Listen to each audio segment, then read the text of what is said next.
for the rest of the show. Ray Charles? Yep. All right. Yep. What do you got on the Niners, Ray? Wow. Yeah, even Ray can see that the Niners got worse. I'm going to be honest. Riding in the caddy today, listening to some good Marvin Gaye. 49ers. I said if Ayuk or Debo were not a 49er, I believe their window for winning the championship would be closed.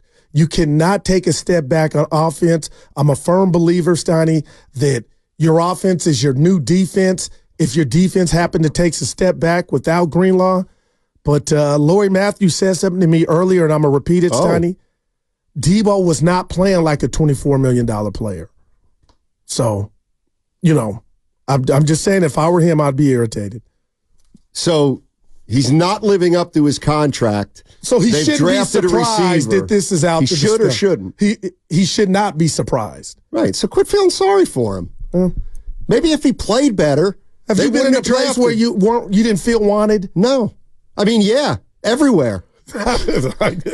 Every single freaking place, and you make do. Yeah. It's called being a professional. Mm-hmm. I want to play this again because there's about 7 things in this cut that I think we got to address. Take a listen. This is Shanny. I call him Shanny. I think when you get close to a Super Bowl and you don't win it, I think there's always more pressure. I mean, especially from outside in, because you're going to hear about it more. So I think, everyone has a certain expectation for the season and things like that, because you always want to do better the next year, and there's not a lot of room to do better. There's only one more game, and so everyone wants to get their mind to that spot, but every team's different each year too, and so you go into a year and the main thing is you don't want to get worse. You always try to get better, but you don't want to get worse. And when you do have players that have played a lot of good football over these last 3 to 5 years, it becomes a problem because you got to pay guys, and it's harder to keep carrying that. And that's why we went into free agency. You have to make a lot of hard decisions, but we're not ready to take 2 steps back. So eventually we can take 3 steps forward, or however that is. But you don't know if that's possible. And so you try to make your free agent decisions that way. You try to do the draft that way.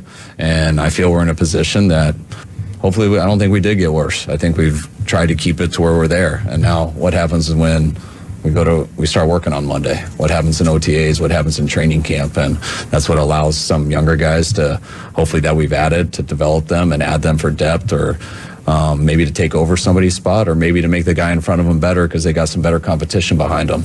And that's the way you get your team better, and that's really where we're at. We did it through free agency as good as we could. We did it through the draft as good as we can, and now I'm excited to focus on real football and going to work. All right, so that was Kyle Shanahan on Saturday. Reflecting. Wow. Here's the one thing that I heard when he said what we didn't want to do was do something where we took 2 steps back for 3 steps forward down the line. That, to me, here's what I heard. That's why we didn't trade Ayuk or Debo Samuel right now. 100% in agreement. We feel like if we would have moved one of those guys this year, this offseason, that's 2 steps back, and even if it meant we'd be 3 steps forward in a year or 2, we just didn't want to do that right now because of where they are. And when he references free agency, I think it's his way of basically saying, yeah, that's why we didn't go out and go nuts in free agency, because we can't. We don't have the money to do that. We've got to start thinking about money just like the Warriors. Yeah, he put it all out there. Than ever before. No doubt about it. We got a quarterback that's going to need to get paid. So, and this is, I love the fact that he said, Steiny, this has been a 5-year run. You know what I mean? And it, sometimes the chickens are going to come home to roost, to where financially you can't keep everything. He put it all out there, and I'm going to go Jerry Jones. It sounded like Kyle Shanahan was saying, Steiny, they're all in for the now. And the now may mean Debo gone, but now we drafted what we deem his replacement. Well, see, and I'm not just disagreeing to disagree, but I said all in earlier, and you were like, well, what does that mean? And then I thought, you know what? I don't think they went all in. When you have the 31st pick, you can't. But when you come from the Super Bowl, what my point is, Steiny, you didn't have many holes. Well, you did, people think, and that was on the offensive line. All right. All I'm saying is, to me, you didn't go all in. If you want to play the semantic game, you didn't go all in. Why not, Steiny? Because you drafted a receiver. And you have two great receivers right now. But the reason that is, and why some people are giving it a bad grade, is because the O-lineman was not worthy of that pick, which makes all the sense in the world. Like, I'm presenting both sides. I get it. I totally get it. And let me give you this. But maybe going all in would have been like, you know what, we got to take an offensive lineman because that's our biggest area in need. No doubt. And maybe we can get a guy on the offensive line at 31 who can play sooner than the guy we drafted in the third round at offensive line. But if you think, and I know it's Operation Super Bowl, but tell me what you think about this. I know the line needs enhancements, but how bad is it really, though, Steiny, when you got to your second Super Bowl in 5 years? Yeah, you lost the game, and we point to Feliciano and everything else that went bad in that game, that unit, but how bad is your O-line really when you got to the Super Bowl? I'm just saying. Well, so if it was their worst position group, according to many experts, and according to a lot of analytics. But they felt like no player was worthy. That's right. And I give them credit for that. Well, they're right. That to me is what not going all in means. Not going all in means we know that we need help in the offensive line, but we're not going to draft an offensive lineman just to draft an offensive lineman because we need that position more than any other position. Like, my way of thinking would be all in would have been to just take an offensive lineman or 2 or 3 defensive players in the first round and John Lynch think that this guy is going to take them to the next level in his rookie year. Right. I don't think. I mean, and I'll tell you what, if you told me he was a zero, I wouldn't tell you the Niners season was a failure. You know why? Because they got 2 studs out there along with Kittle and McCaffrey. So that's still going to be copacetic, Steiny. Now, the offensive line, that's a position that, my eyebrows are raised. Like, okay, what have you done to shore that up? Well, maybe a scheme. Maybe one of these young guys can crack the starting. I don't know, but. Well, and I would just refer you to Jennifer Lee Chan of NBC Sports Bay Area, who doesn't think that the offensive line is as dire. The situation is not as dire as some other people believe. And maybe the Niners are backing that up. Yeah, absolutely. What do you think of this one from the 925 on the Xfinity Mobile text line? Wide receiver was a need. Not the top priority, but a need. Niners have one traditional wide receiver who can beat man coverage, and we saw their other guys get locked up in the Super Bowl. I mean,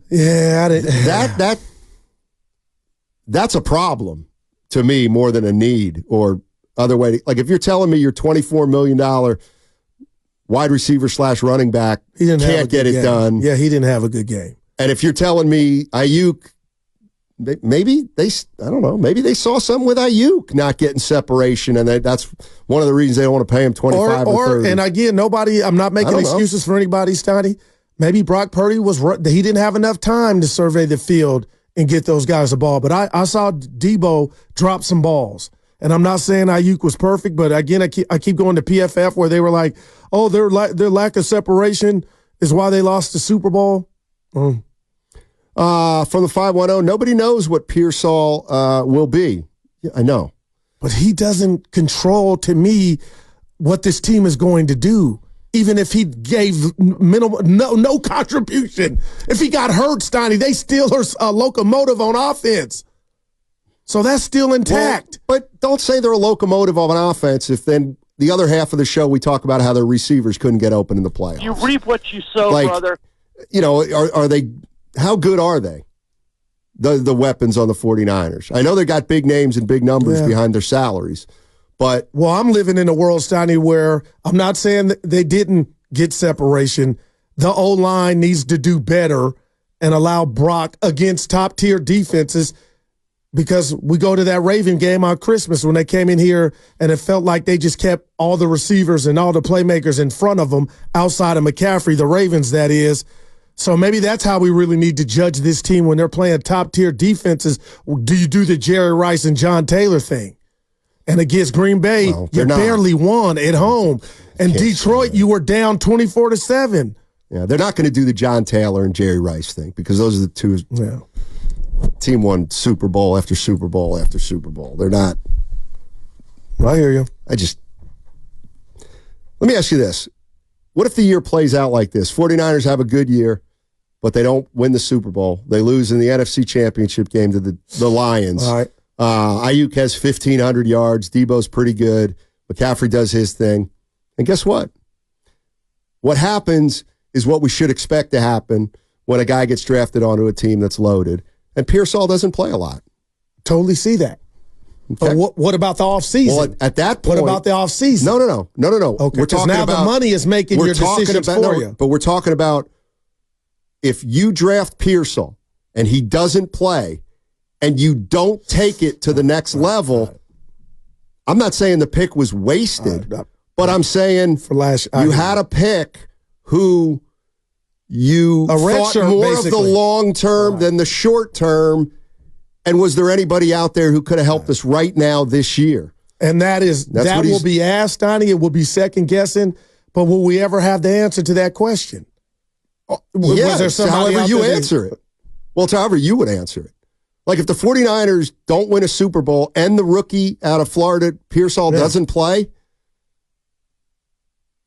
I don't know. But they're telling us there were no linemen worthy. But I'm telling you that if Pearsall doesn't play like a lot of 49er rookies have done, Ronnie Bell, even though he's a 7th-round pick or whatever, I get you, Steiny. It's like that comes with the territory. I'm with you. Okay, well, people are going to say you wasted a pick in the draft that could have helped immediately. And now I'm thinking the way you just put because there's going to be players due in the second round who are going to be good. He's going to play. He's going to get a chance to play. How? And maybe they go 3 wide. They do more 3 wide. There has to be something to not drafting, basically redshirting your first-round pick. I don't see how. He plays a lot. I mean, how's this guy going to play more than a third of the downs? I mean, you're looking at the Lions go 5 wide, and I don't know if Kyle was looking at that like, damn, maybe I need Kyle still uses a fullback. So we think. All right, I get still on the team. But Steiny, this draft might signal we're going to see more creativity and more wide receivers on the field than we ever have. So we're going to see more creativity from a guy who's considered the most creative coach in the league other than Andy Reid now. I'm speaking on wide receivers out on the field at once. 415 Xfinity Mobile text line. And the 49ers didn't see a lineman at 31 that they thought could come in and play immediately. So why waste the pick, add more firepower? I completely agree with you, 415. That's why they did what they did. I don't think there can be any doubt about that.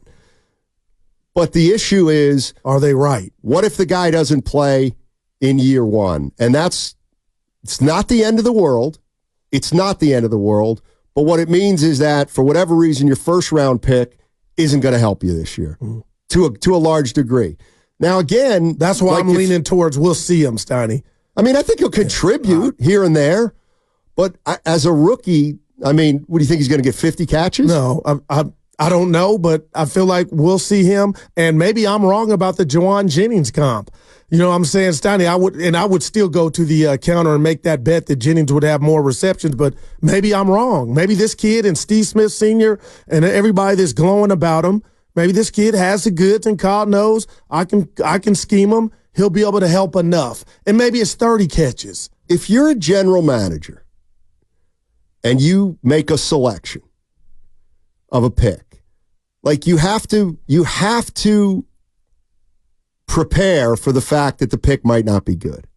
Like you do. Totally. Okay, so to me, the way the Niners drafted was let's draft a wide receiver. If he's really good, knock wood, then we have great problem. We have some great problems, quote unquote, ahead of us. Meaning we got 3 great wide receivers now, and we'll figure that out. Mm-hmm. If he doesn't play a lot, then the 49ers look at it as though, okay, if we draft this guy and he doesn't play, you know what? We might not be any worse because he probably wasn't going to play a lot anyway, unless he was a great player. So in a way, it was an incredibly safe pick at wide receiver in a way, because there is no pressure on the kid. Because if he gets on the field, it's a bonus on this team that we've been talking about for 2 years with these unbelievable weaponry. Like, if we talk about how unbelievable the weaponry's been the last 2 or 3 years, how can we assume that the 31st pick in the draft is going to come in and play on this team? If we've just been raving about their weapons for 2 or 3 years. You are right, and I'm the one doing the raving like I'm from Baltimore, but I'll say this. Maybe they're telling us after the Super Bowl and this playoff run, Steiny, they're whispering to each other, they're not as dynamic as Goo thinks. That's all I can think.